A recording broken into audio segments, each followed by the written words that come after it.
Oi, gente, tudo bem? Na aula de hoje a gente vai conversar um pouquinho sobre a diversidade da população brasileira e também sobre as imigrações para o Brasil, tá? Então, assim, como é bem perceptível, a nação brasileira, ela é fruto da miscigenação, ou seja, da mistura de povos diferentes, dos indígenas que já habitavam o território brasileiro, dos europeus, principalmente os portugueses que vieram aí da Europa, e também dos africanos, dos negros, né, dos que foram trazidos do continente africano, tá? E a mistura desses povos deu origem a uma grande diversidade cultural no Brasil. Foi dos portugueses, por exemplo, que nós herdamos a religião cristã, principalmente o catolicismo. Foi dos indígenas que nós herdamos a vontade de andar descalço, de descansar em redes, a utilização da mandioca, com a farinha de mandioca, né, e os produtos que podem ser feitos a partir dela, e inúmeros outros hábitos que vale a pena dar uma pesquisada depois para conhecer melhor. E os africanos, eles trouxeram aí o ritmo que deu origem ao samba. Foi com eles que nós aprendemos fazer a famosa feijoada.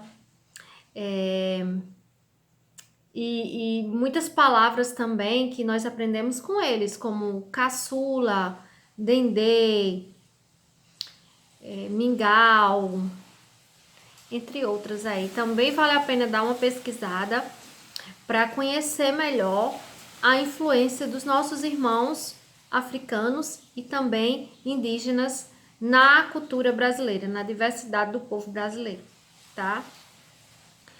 Devemos ressaltar também que, apesar de toda essa diversidade, os indígenas e os africanos eles sofreram um intenso processo de exploração.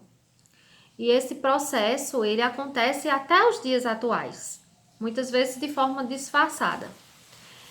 Os indígenas, por exemplo, no início tiveram suas terras tomadas, a maior parte dos indígenas foram mortos por doenças trazidas pelos colonizadores, por exploração mesmo. Até hoje eles são perseguidos, até hoje eles têm que lutar ainda por suas terras, que muitos fazendeiros, mineradores querem explorar, mesmo as que já são demarcadas, né?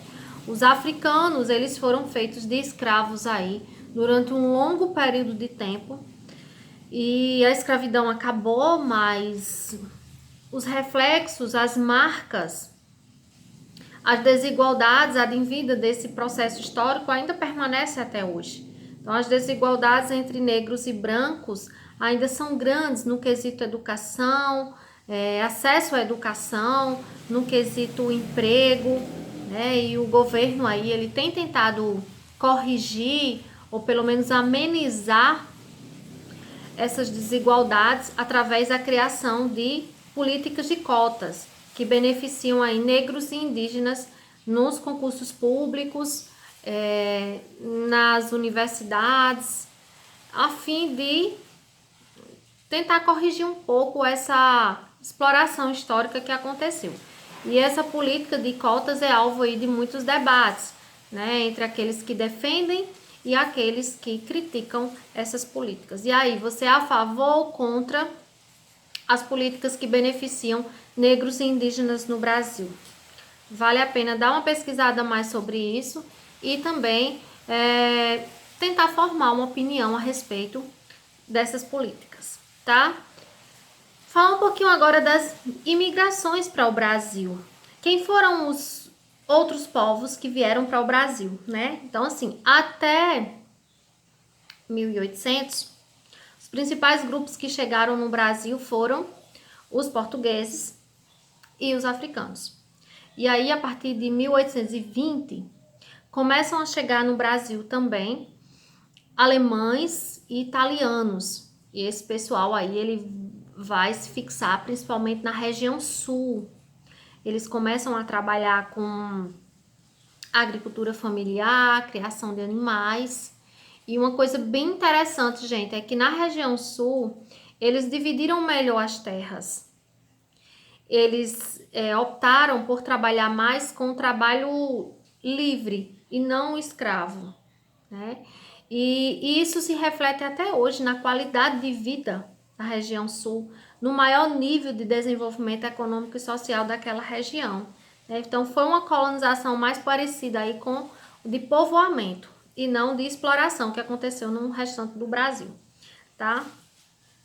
Muito bem.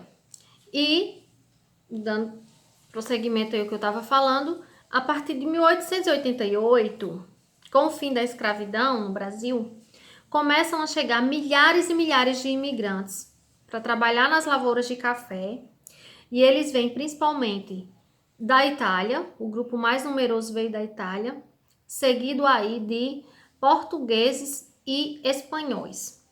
Vieram também da Ásia, né? Os sírios, os turcos. Em 1908 começaram a chegar aí os japoneses, que foi um grupo aí bem significativo, que veio também para trabalhar nessas lavouras de café na região sudeste, principalmente no estado de São Paulo, certo?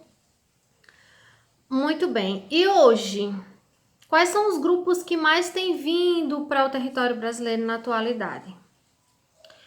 Gente, atualmente o Brasil recebe muitos imigrantes, principalmente dos nossos vizinhos aqui da América do Sul. Então, principalmente aí da Colômbia, da Venezuela, da Bolívia e da Argentina, tá? Do Haiti também vieram muitas pessoas, principalmente do Haiti, um país da América Central, tá? Vieram muitas pessoas, principalmente a partir de 2010, quando houve um terremoto muito grande no Haiti, e esse terremoto deixou o país ainda mais devastado.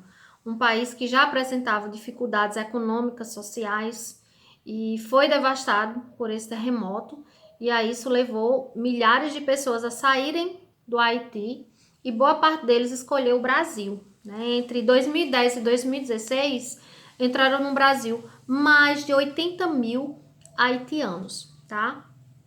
Outro grupo significativo também que tem vindo para o Brasil, fugindo dos conflitos, é os sírios, né? Que vêm se refugiar principalmente no estado de São Paulo. Outro grupo também são os venezuelanos, que eu já falei, mas aqui eu quero destacar que muitos dos venezuelanos vêm também fugindo da crise política, da crise econômica, da crise social que atinge a Venezuela, tá certo? Devo ressaltar, minha gente, que esses imigrantes, muitos que chegam ao Brasil, eles vêm em busca de uma melhor condição de vida, de uma melhor qualidade de vida, mas nem sempre encontram. A exemplo dos bolivianos, por exemplo, que vêm trabalhar nas fábricas de oficinas de costura em São Paulo, e eles são submetidos aí a duras jornadas de trabalho, com uma péssima remuneração, péssima condição de moradia também. Sem falar que muitos imigrantes no Brasil também sofrem discriminação, também sofrem racismo por parte de muitos brasileiros. Então, é algo assim a ser observado, a ser discutido, porque eles vêm em busca de melhor condição de vida e eles trazem consigo sua cultura, sua história, seu modo de vida, e tudo isso contribui para que o Brasil se torne ainda mais diversificado e ainda mais plural. E é isso, minha gente. Tem uma atividade aqui na descrição do vídeo. Façam para que a gente possa discutir mais esse assunto através da prática das atividades, tá? Um abraço e bons estudos!